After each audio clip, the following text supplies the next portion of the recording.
Hey, listen! This conversation on Nintendo Switch 2 has been divisive. On one side, many are simply tired of the conversation because after these last couple years with so many industry insiders and reputable sites telling us that something is around the corner and nothing has materialized, one side is just done. They don't want to talk about this anymore.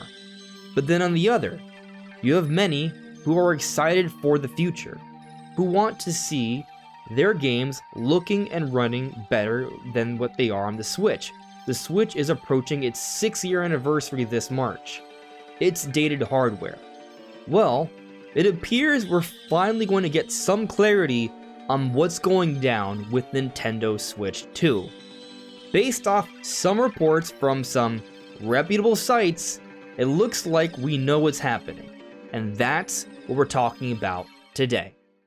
Welcome everyone, this is On This Restart, and today we're talking about Nintendo Switch 2, but it now seems like we may finally have a clear picture on what's going down, assuming the sources here are correct. So of course, take it with a grain of salt, but based off what we're hearing from Bloomberg and Nikkei and some numbers that I've been looking at, I think I personally have a pretty good idea of what's going down here. So we're going to be going over this information, putting it together, and extrapolating what it's going to entail for Nintendo's plan for Switch 2 and the games surrounding it.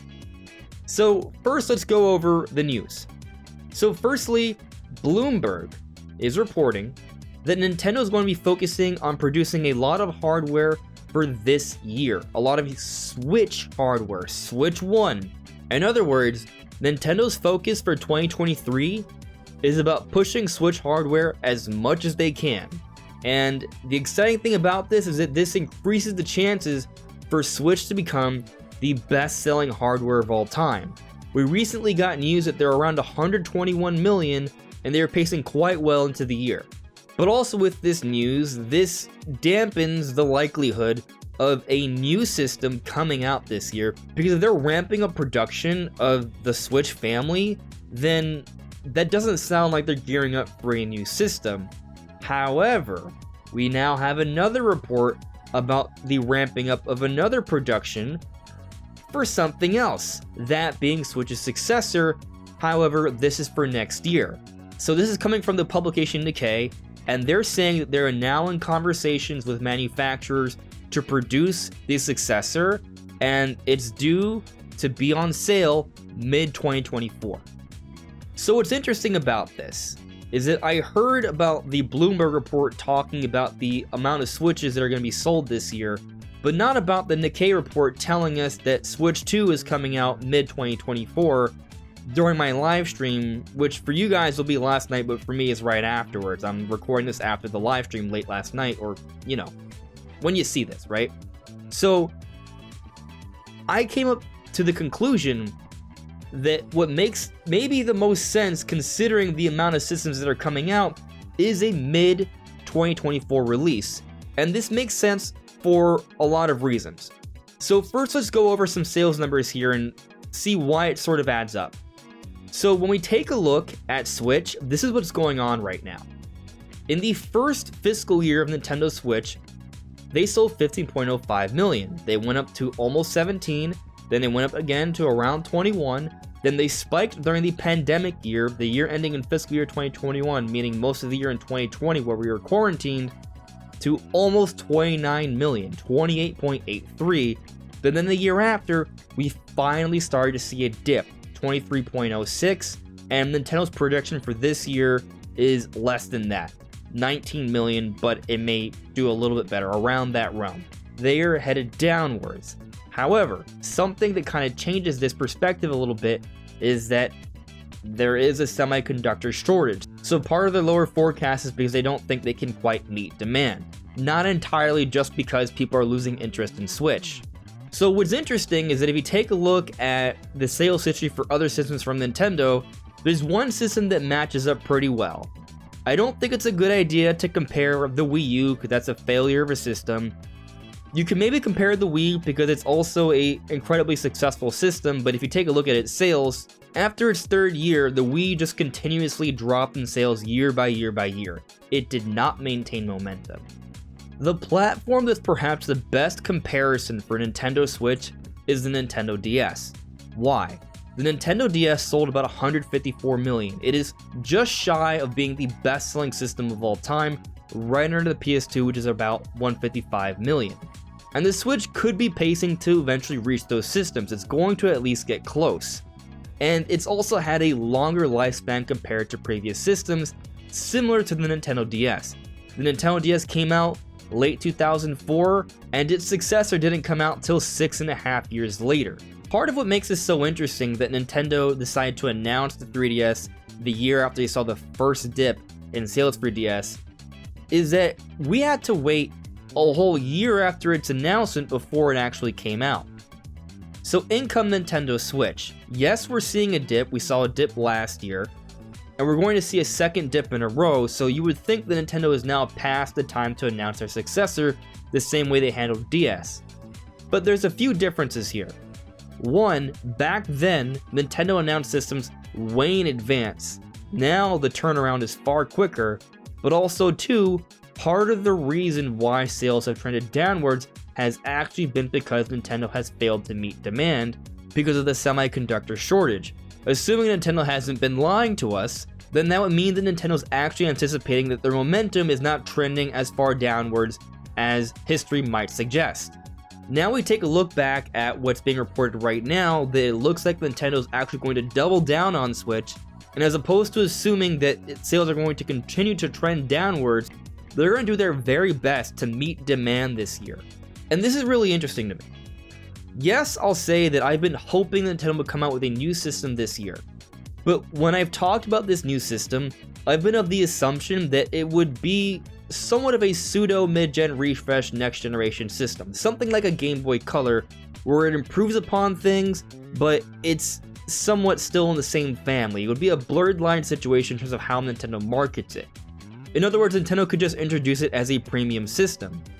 But what we're hearing now is that Nintendo's waiting a little bit longer, and maybe, from what I'm interpreting, it's going to be more of a cleaner break. I still think there'll be backwards compatibility, and probably still some cross-generational titles like Metroid Prime 4, but waiting even longer is going to lead to perhaps a more significant leap, and something that's going to feel a lot more fresh and perhaps stand out a bit more compared to the current line of Switch systems. And while at first it might be a bit disappointing that Switch 2 isn't coming out this year and we won't see Tears of the Kingdom launching alongside this or a 3D Mario, I think in the long run this might work out for the best, and I think we the fans will actually appreciate it. So hear me out here, I think Nintendo actually has a pretty solid plan. So if they want to make sure that they're going to sell and meet demand, even though we're about to finish a second year in a row where they're trending downwards, something they can do that Nintendo's been holding back out on this entire time is a price drop. Think about this for a moment. Yes, we're just about to finish the second year in a row where sales will be trending downwards. But in part, that has to do with not being able to meet demand because of the semiconductor shortage. But what Nintendo can do to counteract whatever sort of momentum they may be losing is a price drop. The Switch is about to enter its 7th year. It's going to hit its 6th-year anniversary. Currently, as of this recording, the Switch has outlived most Nintendo systems and not seen a single price drop. Nintendo has been holding back out on this for some time, and if they find themselves in a situation where they can't maintain that 20-ish million sales throughout the year because of this downward trend we've been seeing, a potential loss of interest in Switch, they haven't done the price drop yet. And that's what's crazy about this. It's kind of exciting, because right now Switch is at a point where they are so close to becoming the best-selling system of all time. Currently, they're third at about 121 million. If they pull a price drop and have strong sales for another year plus, they will exceed 140 plus million and be about 10 million away from PlayStation 2 and Nintendo DS. And when the next system does come out, if history is anything to go by, they're going to continue to sell Switch for another couple years afterwards as a secondary, cheaper option, and more sales will trickle in, and it will have an incredible opportunity to truly become the best-selling system of all time. And when you think about it, this kind of makes a lot of sense, because the next system is going to be a more powerful system, something that's going to be more expensive. But I'm having a hard time envisioning Nintendo coming out with a system that's really expensive. That's like $400. I think $300, $350 is ideal. Honestly, I think $300 is ideal. I think they need to be at $300 if this is going to be something that they want to become mainstream. So, what they need to do is start to lower the value of the Switch to set themselves up for the next system. So in order to meet demand and sell more than ever before and have really strong sales, do a price drop, sell like crazy from now all the way until mid-2024, so a year plus, nearly a year and a half, break records, become the best-selling system out there, but also set up the market where the Switch will be a cheap alternative with tons of amazing games, but if you want the premier next-generation experience, pay $300 for Switch 2. This is what I think Nintendo's setting up here. And this is what I think the reports are suggesting. This is what I think sales history is suggesting. But let's go a little deeper here. Because what about the games? What is Nintendo doing with the games? There's been this conversation that Tears of the Kingdom might be the last big game for Switch. And at some point we're probably going to have to do a dedicated video on this topic. But this is what I think is going down. Because yes, there is a long history of Nintendo using Zelda to push hardware, and this does not suggest Nintendo's using Zelda to push hardware. And when Zelda's not used, it's Mario, and a new big Mario is due. But with this news, it doesn't look like this Mario game is coming out this year, but I was thinking holiday 2023. If it comes out summer 2024, that's just a half a year later. We've seen larger, bigger delays for Zelda games. It's not that much more of a wait, and I think that's what's going to happen. We're going to see this 3D Mario come out summer, around there, mid-2024, alongside this new system. It's going to be a launch title. But that doesn't mean Nintendo's forgotten about Tears of the Kingdom. A trend that we've been seeing lately is a lot of really big adventure games have been getting DLC. Most games get DLC these days. A lot of the big AAA games get DLC. But unlike with Breath of the Wild, one of Nintendo's first forays into paid DLC options, we've seen a lot of big adventure games, even some Nintendo ones, have some nice, significant expansions. Some expansions that can be pretty much their own games. So what I'm getting at here is that for Tears of the Kingdom, I think there will be DLC, as Nintendo does for most games, and it will be an expansion. And if you take a look at games like, say for example, Xenoblade Chronicles 3, they're actually lengthening the DLC cycle here. The final wave for Xenoblade 3 won't come out until close to the end of the year. That's giving us more of a year and a half cycle as opposed to a year compared to Xenoblade 2's DLC cycle. And they're fitting in more content into this wave cycle. They may do something similar for Tears of the Kingdom. Even if it is about a year, it still sort of matches. Tears of the Kingdom is coming out this May, so they will have a DLC cycle that will close things off with a paid expansion. There will be another relatively significant adventure that you can play sometime mid-2024 or maybe a little bit later. And they can position this to be a significant release when the Switch 2 is out there, shortly after the launch alongside this 3D Mario, maybe a couple months later, 3 months later, something like that. So maybe they target like a late summer to early fall time slot, something around there.